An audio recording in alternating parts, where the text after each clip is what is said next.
નમસ્કાર દર્શક મિત્રો, આજે આપણે એક એવા વ્યક્તિને મળવા માટે આવ્યા છે કે જેમને ત્યાં આ બાળકને એક સિકલ સેલનો પ્રોબ્લેમ છે અને બાળકના કેટલા વર્ષ થયા? 4 વર્ષ. 4 વર્ષનું બાળક છે. આપણું આ ગામ કયું? બોરખેડા. બોરખેડા એટલે કયો જિલ્લો? જિલ્લો દાહોદ, તાલુકો દાહોદ. ઓકે, એટલે દાહોદ જિલ્લાની અંદર આ બોરખેડા નામનું ગામ છે અને ત્યાં આ બાળકને પ્રોબ્લેમ સિકલ સેલનો. તમને ક્યારે ખબર પડી કે સિકલ સેલનો પ્રોબ્લેમ છે એમ? અમે પહેલી વાર દાખલ કર્યો એને લોહી ઓછું થઈ ગયું. અચ્છા. એ ડૉક્ટરે રિપોર્ટ કર્યો. હા. પછી એને કીધું કે આને સિકલ સેલની બીમારી છે.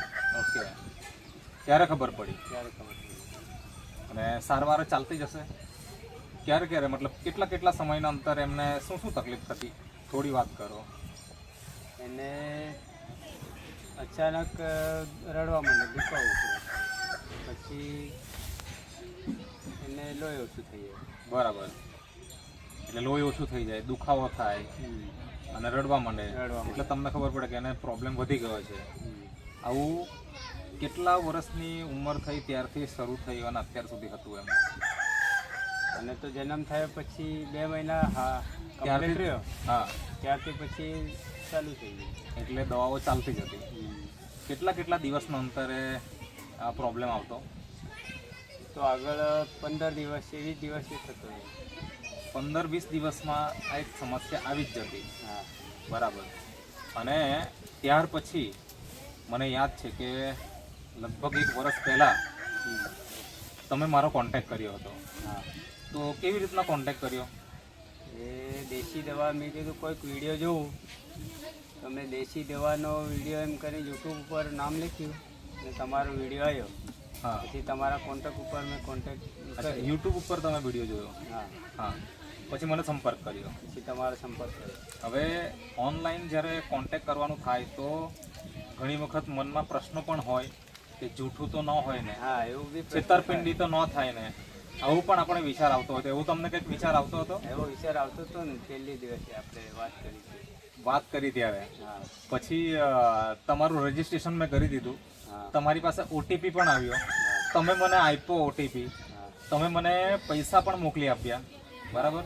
તો આટલો વિશ્વાસ કેવી રીતના આવ્યો કે પછી આ બાળકને સારું કરવું છે એ હિસાબે તમે એક ભરોસાથી તમે પૈસા મોકલાવ્યા? શું થયું એમ? એટલે એવું થયું કે દવાખાનામાં આટલા બધા પૈસા ખર્ચો થાય એની કરતાં એકવાર તો મંગાવી તો જોઈએ. અચ્છા. ભલે 2000 રૂપિયા જાય તો જાય, બરાબર છે. અને દવાનો આપણે ઉપયોગ કરીએ તો આપણને ખબર પડે એમ. હા, મતલબ કે એક કહેવાય કે પ્રોબ્લેમ છે એને દૂર કરવા માટે ભલે પૈસા કદાચ જતા રહે તોય વાંધો નહીં, એવા એક વિશ્વાસથી, મતલબ એક ભરોસો હતો કે ચલો થાય તો ઠીક ને નહીં થાય તોય કંઈ નહીં, એમ કરીને તમે મને પૈસા મોકલાવ્યા. અને પછી તમને બાય પોસ્ટ આ પ્રોડક્ટ ઘરે આવી. બરાબર ને? હા. અને પછી તમે આ વાપરવાની શરૂઆત કરી. બતાવજો ને પાવડર. આજે દર્શક મિત્ર તમે જોઈ શકો છો, આ જ પાવડર છે નેચરામોર ફોર કિડ્સ, જે ચોકલેટ ફ્લેવરમાં આવે છે. અને જે આ પાવડર આ બાળકને આપણે વપરાવ્યો, કઈ રીતના વાપરતા હતા? 2 ટાઈમ 1 ટાઈમ? 2 ટાઈમ વાપરતા હતા. શેમાં? દૂધમાં. સવાર સાંજ 2 ટાઈમ. હા. તો જે 15 દિવસે કે 20 દિવસે જે સમસ્યાઓ આવતી, બીમાર થતો, બરાબર ને, દુખાવો થાય, રડે, તો હા, હવે આ જ્યારે વાપરવાની શરૂઆત કરી તો એમાં શરૂઆતમાં તમને કેટલા દિવસ પછી ફાયદો દેખાયો? શરૂઆતમાં વાપર્યા પછી તો 3 મહિના પછી થયું પાછું. 3 મહિના થઈ ગયા. મતલબ જે 15-20 દિવસે જે દુખાવો થતો એ 3 મહિના પછી પાછી એ સમસ્યા આવી. એટલે જે સમયગાળો જે હતો એ લંબાઈ ગયો. બરાબર ને?